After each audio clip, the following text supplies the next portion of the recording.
Hi friends, welcome back to my channel Lakshmi Vijayesh blogs.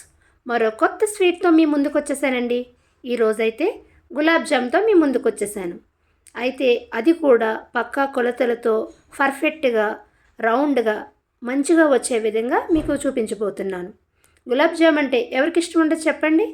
అయితే మా ఇంట్లో మా పిల్లలకి, మా వారికి, మా అందరికీ కూడా చాలా ఇష్టం అండి. అది కూడా మనం ఈ స్వీట్ని అయితే హాఫ్ అన్ అవర్లో తేలిగ్గా చేసేసుకోవచ్చు. కష్టపడిన అవసరమే లేదండి.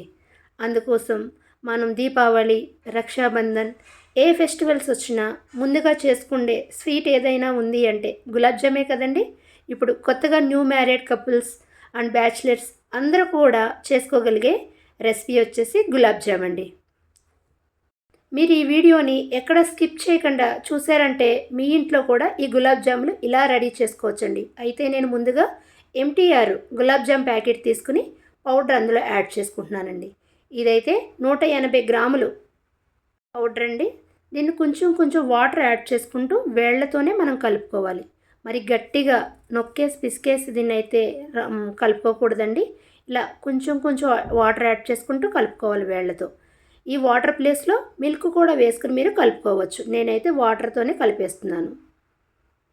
ఇలా మొత్తం పిండి అంతా కూడా కలిసే విధంగా కలుపుకొని పక్కన పెట్టుకుని ఒక 2 స్పూన్లు గీ యాడ్ చేసుకుని దాన్ని కూడా కలిసే విధంగా కలుపుకుందాము. మరి లూజ్గా ఉండకూడదు, అలా అని గట్టిగా ఉండకూడదండి. ఇక్కడ చూపిస్తున్నాను కదా, ఈ విధంగా ఉంటే సరిపోతుంది. ఒక 5 నిమిషాలు అలా పక్కన పెట్టి మనం తీసుకుందాం. లోపల ఒక పిండిలో ఒక ఉబ్బినట్టు తయారవుతుందండి. ఇక్కడ నేను చూపించినట్టు కొంచెం బాల్స్కి మనకి ఎంత బాల్ కావాలో అంత తీసుకుని ఇదే విధంగా వేళ్లతో నొక్కుని దాన్ని రౌండ్ చేసుకోవాలండి. అప్పుడే మనకి క్రాక్స్ అనేవి పడకుండా ఉంటాయండి. ఇక్కడ నేను చూపిస్తున్నాను కదా, మనకి కావలసినంత పిండి తీసుకుని ఇలా వేళ్లతో ఇలా నొక్కినప్పుడు అదంతా దగ్గరికి అవుతుంది. ఇలా రౌండ్ చేసుకోవాలి. మరి గట్టిగా కూడా చేసుకోకూడదు. రౌండ్స్ ఇలాగా చేసేసుకుని మొత్తం నా దగ్గర ఉన్న పిండి అంతా కూడా రౌండ్స్ చేసుకుని పక్కన పెట్టేసుకున్నాను. ఇప్పుడు మనం పాకం కోసం ఒక పాత్ర తీసుకుని ఈ పాకానికి వాటర్ వచ్చేసి 900 గ్రాముల వాటర్ కావాలి. అలాగే చక్కెర కూడా 900 గ్రాములు అయితే సరిపోతుందండి మనం తీసుకున్న పిండికి. మీకు స్వీట్నెస్ ఇంకా ఎక్కువ కావాలంటే కొంచెం యాడ్ చేసుకోవచ్చు. స్వీట్నెస్ తక్కువ తింటారంటే తక్కువ వేసుకోవచ్చండి. వాటర్ అయితే నేను ఇంకొక హాఫ్ గ్లాస్ వాటర్ యాడ్ చేశాను. ఇక్కడ మీకు చూపించాను కదండి, మరీ పాకం తీగ పాకం రావవసరం లేదండి. నేను చూపించినట్టు 4-5 పొంగులు వచ్చి ఇలాగ లైట్గా మనకు అంటుకుంటే సరిపోతుంది. అలాగే అది మనం చల్లార్చుకుందాం. పక్కన డీప్ ఫ్రైకి సరిపడా ఆయిల్ వేసుకుని, ఆయిల్ వేడైతే అవ్వకూడదండి, లో టు ఫ్లేమ్లో ఉంచుకుని మనం ఈ బాల్స్ అనేవి వేసుకుని ఫ్రై చేసుకోవాలి. మనం పెద్ద మంట పెట్టేసుకున్నాము అంటే ముందుగా ఫ్రై అయిపోయి లోపల ఉడకకుండా పిండి పిండిలాగా ఉంటాయి. అందుకు లో టు ఫ్లేమ్లో పెట్టుకుంటే లోపల నుంచి ఉడుక్కుంటూ వచ్చి చాలా బాగుంటాయండి.